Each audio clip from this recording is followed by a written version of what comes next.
ಸಮಾವೇಶ ಮಾಡುವ ಮತ್ತೊಂದು ಕಾರ್ಯಾಗಾರ ಮಾಡುವ ಅಂತ ಹೇಳಿ ನಾವಿಲ್ಲಿ ಸೇರಿದ್ದೇವೆ. ಶ್ರೀ ಅಜಿತ್ ಪ್ರಸಾದ್ ರೈ ಅವರ ತೋಟದಲ್ಲಿ ನಾವಿದ್ದೇವೆ ಇವತ್ತು. ಅವರ ಬಗ್ಗೆ ಹೆಚ್ಚು ಹೇಳಬೇಕಾಗಿಲ್ಲ, ಎಲ್ಲರಿಗೂ ಗೊತ್ತಿದೆ. ಉತ್ತಮ ಕಾಳುಮೆಣಸಿನ ಬೆಳೆಗಾರರು, ಈ ವಯಸ್ಸಿನಲ್ಲಿ ಕೂಡ ತುಂಬಾ ಚೆನ್ನಾಗಿ ಕೃಷಿ ಮಾಡ್ತಾ ಇದ್ದಾರೆ. ಅವರು ನಮ್ಮನ್ನಿವತ್ತು ನಮ್ಮ ಇಷ್ಟು ಜನ ಅತಿಥೇಯರಾಗಿ ತುಂಬಾ ಚೆನ್ನಾಗಿ ಆತಿಥ್ಯ ಕೊಟ್ಟಿದ್ದಾರೆ. ಎಲ್ಲರೂ ತಿಂಡಿ ತಿಂದು ಬಂದಿದ್ದೀರಿ, ಅದ್ಭುತವಾಗಿತ್ತು. ಹೆಚ್ಚು ಇದರಲ್ಲಿ ಸ್ವಾಗತ ಮಾತ್ರ ಮಾಡಿ ನಾವು ಸೀದಾ ಕಾರ್ಯಾಗಾರಕ್ಕೆ ಹೋಗುವ, ಇನ್ನು ತೋಟಕ್ಕೆ. ಇಲ್ಲಿ ನಮ್ಮ ಸಂಪನ್ಮೂಲ ವ್ಯಕ್ತಿಗಳಾಗಿ Shri Sathyaprakash Sringeri, IPL Indian paper ಲೀಗಿನ ಉಪಾಧ್ಯಕ್ಷರು ಬಂದಿದ್ದಾರೆ ನಮ್ಮ ಜೊತೆ. ಕಾಳುಮೆಣಸಿನ ಕೃಷಿಕರಿಗೆಲ್ಲರಿಗೂ ಅವರ ಬಗ್ಗೆ ಗೊತ್ತಿದೆ. ತುಂಬಾ ಚೆನ್ನಾಗಿ ಕಾಳುಮೆಣಸು, ಕಾಫಿ, ಅಡಿಕೆಯನ್ನು ಬೆಳೀತಾ ಇದ್ದಾರೆ. ಸಾಧಾರಣ 25 ವರ್ಷದ ಹಿಂದೆ ಅವರ ತೋಟಕ್ಕೆ YLD ಹಳದಿ ರೋಗ ಬಂದಿತ್ತು. ಆದ್ರೂ ಕೂಡ ಅದನ್ನು ಸಕ್ಸಸ್ಫುಲ್ ಆಗಿ ಎದುರಿಸಿ ಈಗ ಉತ್ತಮವಾಗಿ ಕಾಫಿ ಮತ್ತು ಕಾಳುಮೆಣಸಿನ ಕೃಷಿ ಮಾಡ್ತಾ ಇದ್ದಾರೆ. ಅವರಿಗೆ ಸ್ವಾಗತ.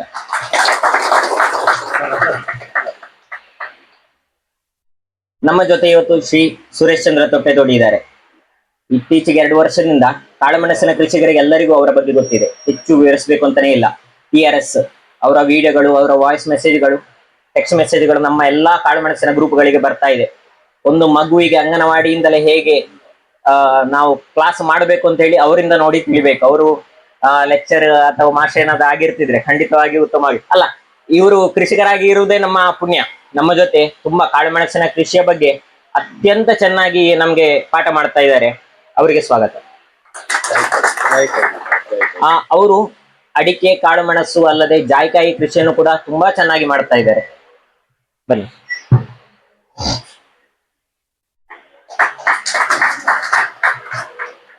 ಅತ್ತೆಯರನ್ನು ಸ್ವಾಗತ ಮಾಡಬೇಕಿತ್ತು ನಾನಾಗಲೇ. ಶ್ರೀ ಅಜಿತ್ ಬನ್ನಿ ಸರ್. ನಮ್ಮ ಜೊತೆ ಶ್ರೀ ವಿಷ್ಣು ಸಾಂದೀಪನ್ ಇದ್ದಾರೆ, ಅವರಿಗೆ ಸ್ವಾಗತ. ಅತ್ಯುತ್ತಮ ಬೆಳೆಗಾರರು. ಅವರು ಸ್ವತಃ ತೋಟದಲ್ಲಿ ಇಡೀ ದಿನ ಕೃಷಿ ಮಾಡ್ತಾ ಇರ್ತಾರೆ. ಅವರಿಗೆ ನಿಜವಾಗಿ ಬರಲಿಕ್ಕೆ ಪುರುಸೊತ್ತಿಲ್ಲ, ಸತ್ಯ ಹೇಳ್ಬೇಕಿದ್ರೆ.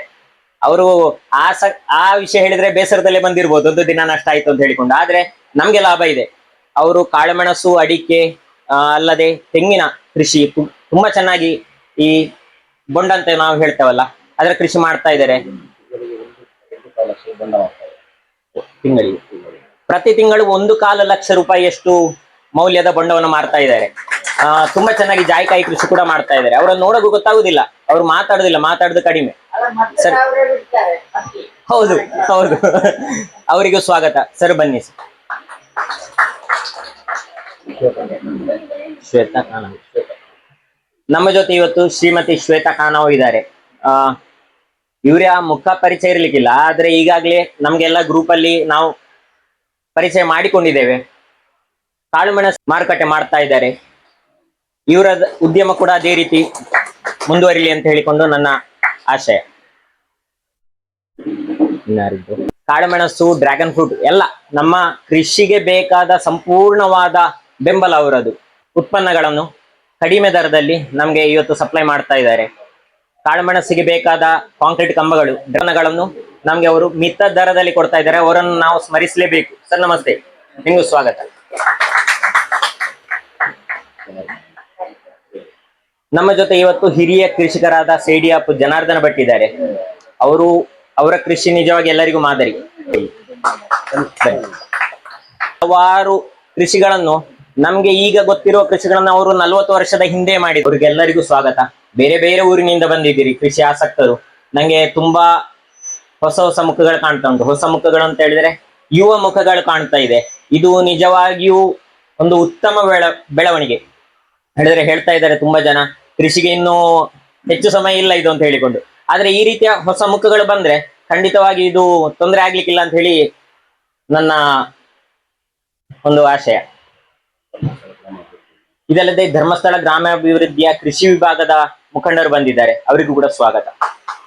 ಬೇರೆ ಬೇರೆ ಊರಿನಿಂದ ಬಂದ ಕೃಷಿ ಆಸಕ್ತ ಎಲ್ಲಾ ಕೃಷಿಕರಿಗೂ ಕೂಡ ನನ್ನ ಸ್ವಾಗತ.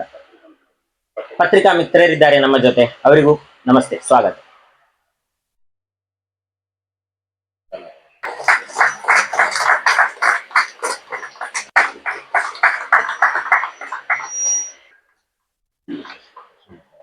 ಜನಾರ್ದನ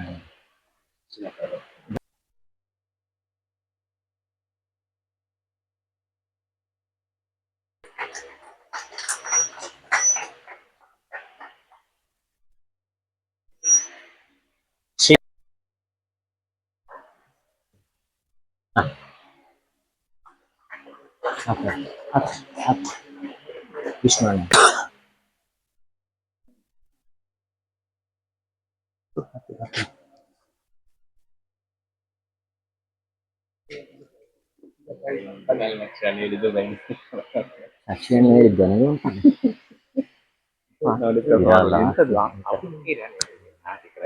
ಟೋಟಲ್ ಇಲ್ಲ ಎಲ್ಲ ಸೇರಿ ಅಲ್ಲದ ಶಶಿಯನ್ನ ಹೇಳಿದ ಮತ್ತೆ ನೋಡಿದೆ ಒಂದರಿ ಮತ್ತೆ ಅಂತ ಹೇಳಿ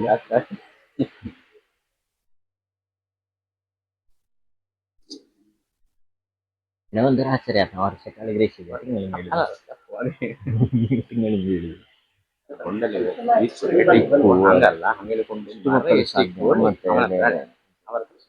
ಒಂದು ಎಕರೆ ಇರ್ತದೆ ಅಡಿಕೆ ಬಂದ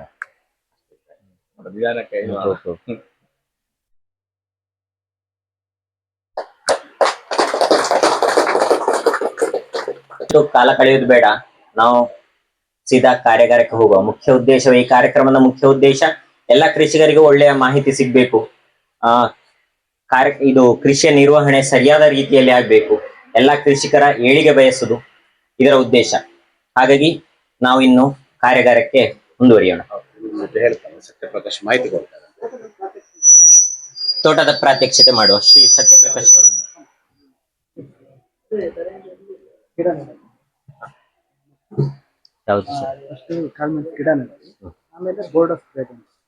ಯಾರು ಹೇಳುದು ಅದರ ಬಗ್ಗೆ?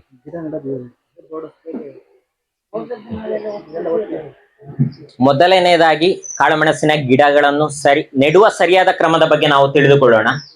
ಶ್ರೀ ಸುರೇಶ್ ಚಂದ್ರ ತೊಟ್ಟೆದೊಡಿ ಇದರ ಬಗ್ಗೆ ನಮಗೆ ಮಾಹಿತಿ ನೀಡಲಿದ್ದಾರೆ. ಅದಾದ ನಂತರ ಬೋರ್ಡೋ ಸ್ಪ್ರೇ ಬಗ್ಗೆ, ಮುಂದೆ ಶ್ರೀ ಸತ್ಯಪ್ರಕಾಶ್ ಇವರು ಕಾಳುಮೆಣಸಿಗೆ ಬರುವಂತ ರೋಗ ನಿರ್ವಹಣೆ ಅದರ ಡೆಮೋ ಕೂಡ ನಮ್ಗೆ ಸಿಗ್ತಾ ಇದೆ.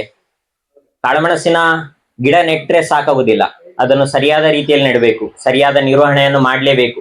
ನೆಟ್ಟ ಕೂಡಲೇ ಈಗ ನಾಟಿ ಮಾಡ್ಬೇಕಾದ್ರೆ ಒಂದು ಈ ಹೈಟ್ ಅಲ್ಲಿ ಇರ್ಬೇಕು, ಇಷ್ಟು ಹೈಟ್ ಇದ್ರೆ ಕರೆಕ್ಟ್ ಅದು. ಆಮೇಲೆ ನಾಟಿ ಮಾಡ್ಬೇಕಾದ್ರೆ ಮಿನಿಮಮ್ 2 ಅಥವಾ 3 ಅಡಿಕೆ ಮರ ಸೈಜ್ ಆದ್ರೆ 3 ಕಡ್ಡಿಗಳು ಬೇಕಾಗತ್ತೆ.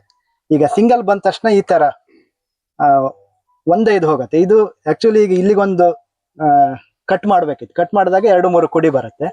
ಆಮೇಲೆ 3 ಅಡಿ, ಆಮೇಲೆ 5 ಅಡಿ, ಈ ತರ ಕಟ್ ಮಾಡಿದಾಗ ಅದು ಫುಲ್ ಬುಷಿ ಆಗಿ ಬರುತ್ತೆ.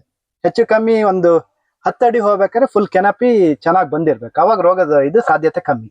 ಮತ್ತೆ ಸಣ್ಣ ಬಳ್ಳಿಗಳಿಗೆ ಟ್ರಿಪ್ಸ್, ಗಾಲ್ ಮಿರ್ಚು ಈ ತರದ್ದು ಇದಾಗತ್ತೆ ನೋಡಿ. ನಾವು ಈಗ ದೊಡ್ಡ ಆದ್ಮೇಲೆ ಸುಮಾರು ಬಳ್ಳಿಗಳು ನಮಗೆ ಒಣಗಿ ಹೋಗೋದು ಕಾಣುತ್ತೆ. ಯಾಕೆ ನೋಡಿದಾಗ ಸಣ್ಣಕ್ಕಿದ್ದಾಗ ಇದು ಗಾಲ್ ಮಿರ್ಚಿದು ಡ್ಯಾಮೇಜ್ ಆಗಿದೆ. ನಾವು ಸಣ್ಣಲ್ಲಿ ಅಬ್ಸರ್ವ್ ಮಾಡಿ ಇದನ್ನ ತೆಗೆದ್ರೆ ನಮಗೆ ದೊಡ್ಡ ಆದ್ಮೇಲೆ ಬಳ್ಳಿ ಹೋಗಲ್ಲ. ಇಲ್ಲ ಅಂದ್ರೆ ಈ ತರ ಡ್ಯಾಮೇಜ್ಗಳು ಮುಂದೆ ತೊಂದರೆ ಆಗತ್ತೆ ಈಗಿಗಿಂತ.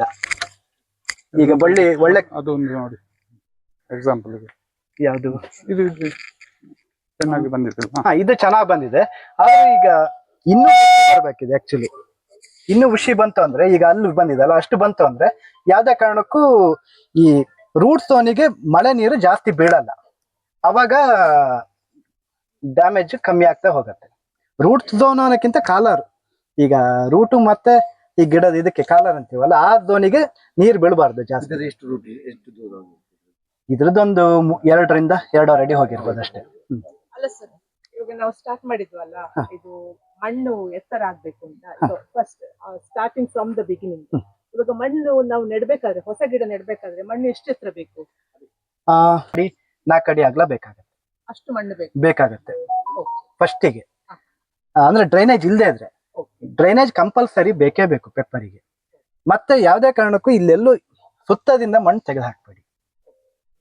ಅಂದ್ರೆ ಹೊಸ ಪ್ಲಾಂಟೇಶನ್ ಇದ್ರೆ ಫಸ್ಟಿಗೆ ಮಾಡ್ಬೋದು.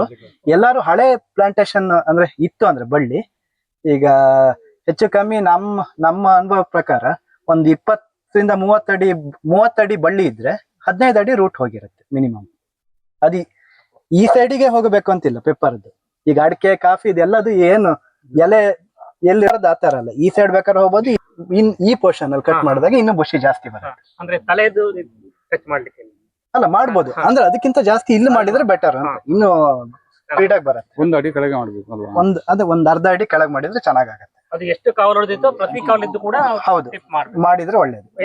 ಇಲ್ಲಿಗೆ ಒಂದ್ 2 ಅಡಿಗೆ, ಆಮೇಲೆ 3 ಅಡಿ, 3 ಅಡಿ, ಆಮೇಲೆ 5 ಅಡಿ, 5 ಅಡಿ 5 ಅಡಿ. ಆ ತರ. ಅದ್ರ ನಂತರ ಟಚ್ ಮಾಡ್ಲಿಕ್ಕಿಲ್ಲ. ಮತ್ತೆ ಆಗಲ್ಲ ಮಾಡಕ್ಕೆ, ಹೈಟ್ ಆದ್ಮೇಲೆ ಆಗಲ್ಲ. ಅಕಸ್ಮಾತ್ ಆ ಟಚ್ ಇಂದ ಜೂನ್ ವರೆಗೂ ಮಾಡ್ಬೋದು. ಈಗ ಮಾಡ್ಬೋದಾ? ಈಗ ಮಾಡ್ಬೋದು, ಈಗ ರೈಟ್ ಟೈಮ್.